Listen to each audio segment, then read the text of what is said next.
Ja interesēties par komerctransportu, tad droši vien zināt, ka kopš pagājušā gada Mercedes-Benz un Volkswagen ceļi mikroautobusu ražošanā ir šķīrušies. Kā izskatās jaunais Volkswagen produkts, mēs jau zinām, bet kā izskatās jaunais Mercedes Sprinter? Lūk, šādi.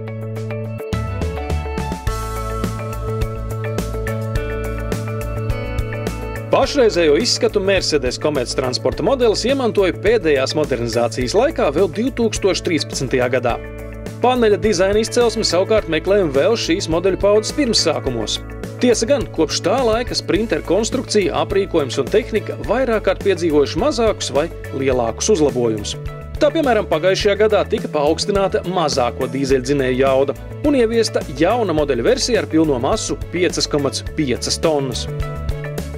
Jāatgādina, ka bez daudzveidīgām 2,1 litra 4 cilindru dīzeļmotoru versijām Sprinter iespējami arī 6 cilindru motori, kas mūsdienās šajā automobīļu kategorijā ir liels retums. Dažas Sprinter modifikācijas jau kopš 2009. gada iespējams pasūtīt ar 7 pārnesuma automātisko pārnesumkārbu 7G Tronic. Ja skatāmies uz kravnesības un apjoma parametriem, Sprinter neatstāja daudz brīvas vietas iztēlei. 3 dažādas riteņu bāzes, 4 garumi, 3 iekraušanas augstumi un tikpat daudz jumta variantu. Tie aptver kolosālu variantu skaitu ar kravnesību līdz pat 2700 kg un kravas telpas ietilpību 17 kubikmetru apmērā.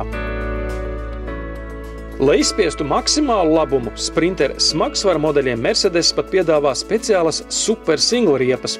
Tās ļauj atteikties no aizmugurējiem dubultriteņiem, tā saglabājot tik lielu attālumu starp riteņu arkām, lai varētu ielādēt Eiropaletes perpendikulāri. Maksimālais palešu skaits tad ir 7.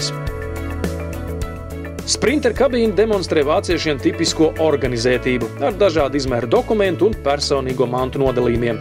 Priekšējais stikls ir laminēts, lai aizturētu saules radīto karstumu.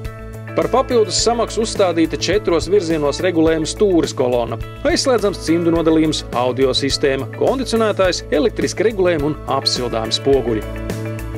Sprinter 316 CDI versijas dīzeļdzinējs attīsta 163 zirgspēkus un savienots ar EcoGear 360 paudzes 6 pakāpju manuālo pārnesumkārbu.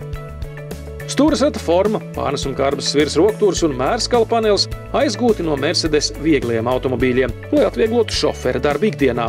Lai gan profesionāļi ar stāžu par to pavīkšanās, ESP stabilitātes sistēmā iekļauts arī kustības uzsākšanas asistents pret kalnu, kā arī sānvēja asistents, kuru vieglo furgonu klasē pirmais ieviesa tieši Mercedes. Pastiprināti amortizatori, slikto ceļu pakotni un papildus dubļu sargi noslēdz šī Sprinter komplektāciju.